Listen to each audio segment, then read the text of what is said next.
Aku ada satu kisah yang berlaku kat sekolahku sampai sekarang aku tak dapat lupakan. Aku sekolah asrama. Kisah ni bermula daripada seorang pelajar yang rasa diri dia kena raba waktu tidur. Dia pun tak pasti yang dia kena raba ke tak. Dia bagi tahu kawan dia. Dan turns out kawan dia pun rasa benda yang sama. Jadi diorang ni kumpulkan siapa yang rasa kena raba dan bagi tahu pihak atasan. Yang geramnya pihak atasan tak percaya.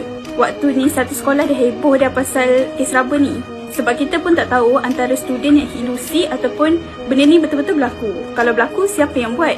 Bila pihak atasan pun tak percaya, jadi tak ada tindakan yang berlaku ke atas kes ni. Nasib baik ada satu warden percaya dengan kes ni. Warden tu buat inisiatif sendiri untuk tolong kita orang.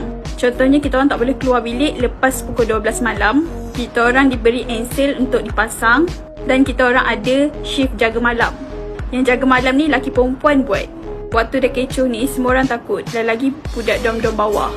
Lepas dah 2 minggu kita orang jaga malam, tak ada apa-apa yang berlaku. Waktu ni dah timbul pelbagai spekulasi daripada pelajar. Ada yang cakap jin, ada yang cakap orang minyak yang buat kerja ni. Dan ada juga yang tak percaya dengan benda ni. Satu hari, waktu perhimpunan, hari Isnin, pihak atasan dapat tahu yang kita orang ni jaga malam setiap hari. Jadi pihak atasan cakap, korang tak payah jaga malam sebab itu bukan tugas korang. Korang tidur je. Tapi warden yang percaya tu still suruh kita orang jaga malam juga, bagi langkah berjaga-jaga. Esoknya kita orang dah dapat tangkap dah siapa yang buat kerja ni selama ni. Ini aku cerita daripada side aku ya. Satu malam lebih kurang pukul 3-4 pagi, aku terjaga sebab ada bunyi jeritan daripada warden.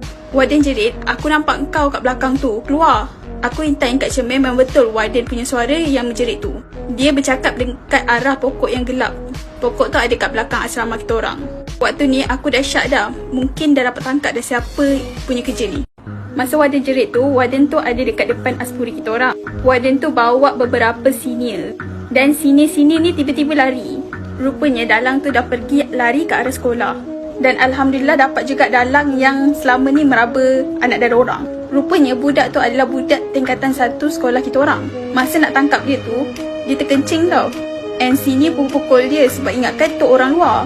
Bila dah dapat tangkap, warden suruh buat demo balik macam mana dia ceroboh aspuri. Sebelum tu aku nak beritahu, bumbung surau ada connections dengan tingkat 2 aspuri. Jadi dia naik daripada bumbung tu terus straight ke tingkat 2 aspuri. Macam mana warden boleh tangkap? Aku cerita dari awal.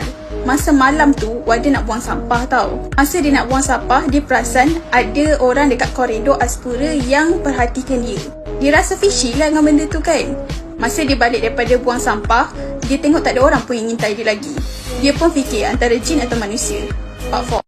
Dan balik je daripada buang sampah, warden tu terus perhatikan saja aspuri. Malam tu dia memang tak tidur pun sebab dia jaga aspuri. Masa dia perhati tu, dia ternampak ada satu lembaga hitam yang mengesot ke atas susu gajah menuju ke tingkat 2 aspuri. Time tu warden pun berdebar juga sebab tak tahu tu siapa. Tapi yang buatkan warden berani dan tahu itu manusia sebab dia pakai seluar tri ada stripe hijau neon. Masa tu, warden terus kejutkan senior-senior untuk tolong dia tangkap budak tu. Tapi sebelum tu, dia perhati je apa yang budak tu buat. Benda first dia buat lepas sampai ke tingkat 2 aspuri, dia masuk ke toilet, dia tengok satu-satu bilik toilet.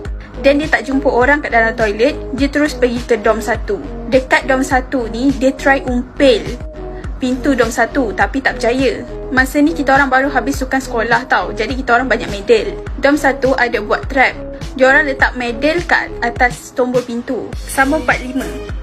Kalau ada cubaan buka pintu, medal tu akan jatuh. Bawah medal tu, diorang letak tin biskut. Bila medal jatuh atas tin, akan menghasilkan bunyi yang sangat kuat. Tapi cubaan umpil tu tak berjaya. Dalang ni pergi ke dom 2 pula. Inisiatif kita orang yang pasal ensel ni, budak aspura tak tahu. Jadi dia tak tahu yang sebenarnya semua dom dah dienselkan. Dia pun tak berjaya nak umpil dom 2. Dia pergi kat dom 3. Masa tengah umpil dom 3, medal kat dom 1 jatuh. Sebab masa dia umpil dom 1, medal tu sebenarnya hampir nak jatuh. Jadi dia gelabah, dia terus lari. Bila dia lari, warden terus cepat kejar. Dia lari guna laluan yang sama. Cuma bila dia jatuh tu, dia jatuh kat longkang yang besar. Dia berjaya naik atas dan dia sorok kat belakang pokok. Masa ni lah yang aku dengar warden jerit tu. Dan bila kerja dia nak kantoi, banyak benda yang lain yang kantoi. Selama ni dia masuk aspuri, dia listkan siapa yang pernah diraba. Dan dia curi pakaian dalam budak aspuri berkotak-kotak. Masa hari Jumaat tu, budak aspuri ada ceramah dekat surau. Waktu ni budak aspura semua pergi solat Jumaat. Dan ada beberapa pelajar jumpa satu buku tazkirah budak lelaki ni, dalam tu penuh plan untuk masuk ke dalam Aspuri. Dan biasalah bila benda jadi kecoh, kita jumpa pula plan tu time kes tengah hangat, ketua pengawas pun rampas dan budak tu pun dah dihukum buang sekolah. Benda ni aku cerita untuk jadikan iktibar pada siapa yang jadi cikgu atau warden nanti. Korang janganlah anggap semua benda yang student cakap tu tak betul. Korang bayangkan kalau satu sekolah tak percaya apa yang pelajar cakap, benda ni akan jadi lebih besar dan trauma pada pelajar-pelajar. Thumbs up, sampai sekarang tak boleh lupa jasa warden yang tolong kita orang tu.